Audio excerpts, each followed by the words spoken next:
kiamat lalu apa efeknya buat kita? Tidak akan berefek. Bandingkan dengan cara berpikir bahwa hari ini adalah hari akhir. Sehingga ketika kita sudah sadar bahwa hari ini hari akhir, apa yang harus kita lakukan? Berbuat baik. Apa Pak Camat? Apa yang harus kita lakukan? Mempersiapkan segala sesuatu untuk persiapan hari akhir. Betul kan? Itu lebih bermanfaat kan cara berpikir seperti itu. Sehingga mendorong kita, memotivasi kita untuk berbuat baik pada hari ini. Karena hari ini adalah hari akhir. Jadi yang dimaksud dengan berharap akan hari akhir, wal yaumal akhir di situ adalah dia punya harap bahwa hari ini adalah hari yang memberikan keselamatan pada kita. Betul tidak? Betul. Hari ini adalah hari yang memberikan keselamatan pada kita. Kenapa? Karena hari ini hari akhir. Harapan kita terhadap hari akhir adalah bahwa kita selamat di hari akhir. Itu saja. Ya. Selamat di hari akhir. Nah, bagaimana untuk selamat di hari akhir? Di hari akhir, kan itu masalahnya.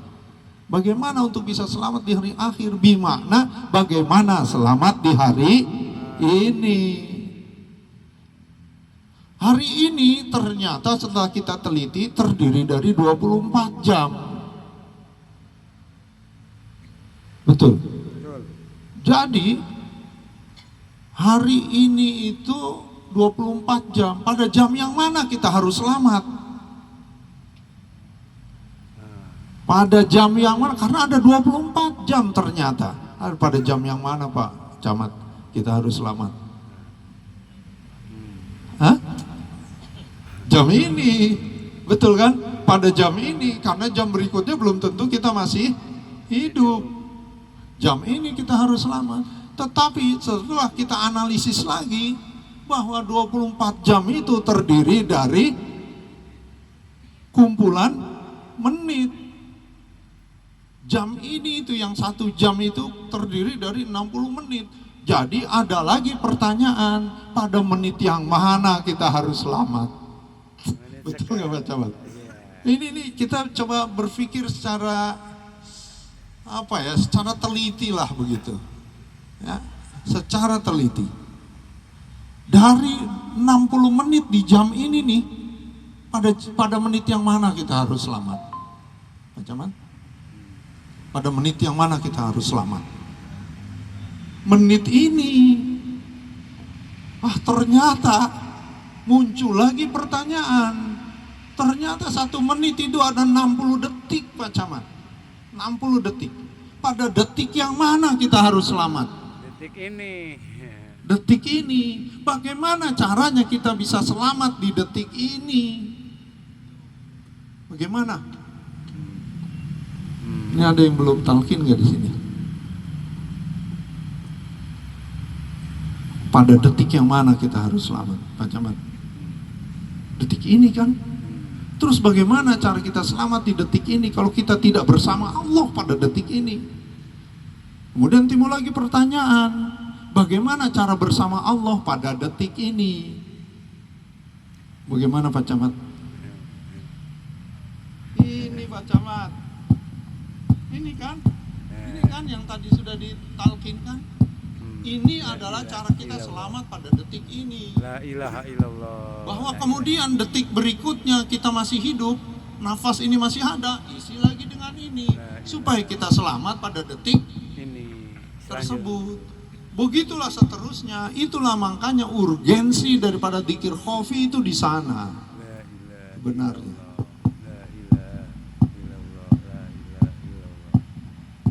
Tadi Pak Camat sudah mendapatkan bagaimana cara dzikir khafi dari detik ke detik.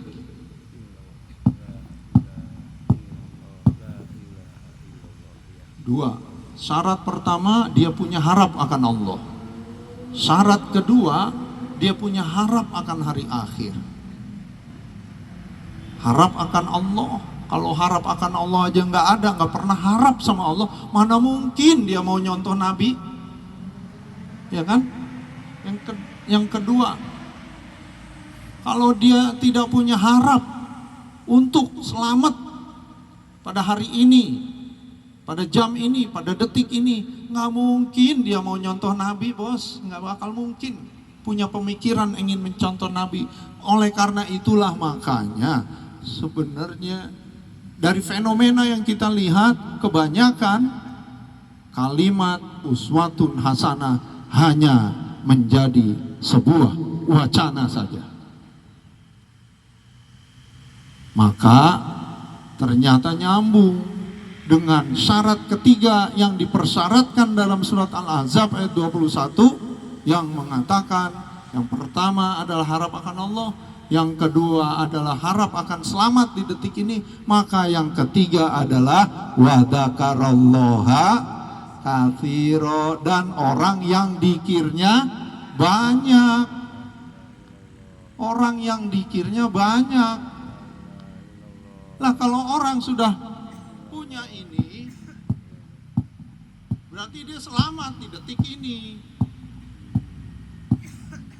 Maka orang yang punya inilah yang disebut dengan dikirnya banyak.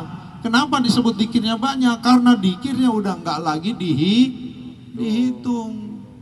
Kalau dikir la ilaha illallah masih dihitung, tapi dikir yang di dalam tidak dihitung dan jangan dihitung. Inilah cara kita untuk selamat di detik ini. Maka orang syarat ketiga adalah orang yang dikirnya banyak. 3 syarat itulah yang dikatakan orang yang bisa mencontoh Nabi Muhammad sebagai uswah hasanah. Betul tidak? Betul. Betul kan? Betul. Masuk akal nggak penjelasan saya Pak Camat? Masuk akal kan? Ada nggak selama ini Pak ya mubalik di majlis-majlis taklim, ada nggak yang ngejelasin kayak begini? Tidak. Enggak kan? Enggak ada. Enggak. Ini aja nih. Maka manakiban itu bedanya begitu. Manakiban itu ya lebih masuk ke dalam. Ya, lebih masuk ke dalam. Ya seperti itu aja tadi. Laqad kana lakum fi Rasulillahi uswatun hasanah. Bagaimana itu bisa menjadi uswah hasanah? Ternyata 3 syaratnya. 1, orang itu harus punya harap akan Allah, ada rasa takut akan Allah. Yang kedua, orang ini pun juga punya harap untuk selamat di hari akhir. Ternyata hari akhir itu adalah hari ini. Hari ini terdiri dari 24 jam. 1 jam terdiri dari 60 menit. 60 menit terdiri dari 60 detik. Jadi kita harus selamat pada detik ini. Bagaimana selamat detik ini? Pada detik ini kita harus bersama Allah. Bagaimana cara bersama Allah? Dengan dikir. Karena kata Allah, siapa yang dikir padaku, aku bersama hambaku ketika hambaku berdikir padaku.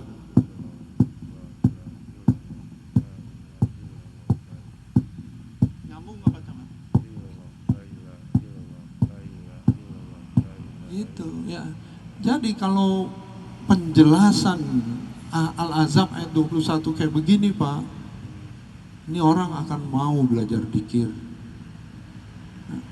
Tapi ujung-ujungnya sebenarnya hidayah. Pak Camat hari ini mengambil talqin dikir pun atas takdir Allah, atas hidayah Allah. Ya kita doakan semoga beliau diberikan kekuatan oleh Allah Subhanahu wa taala untuk bisa istiqomah. Tadi beliau mengatakan, ya, saya sudah melihat manfaat daripada pengamalan ini, pengamalan la ilaha illallah ini dari orang tuanya. Sudah melihat manfaatnya. Jadi walaupun ada yang nyinyir, saya tidak akan terganggu, kata Pak Camat.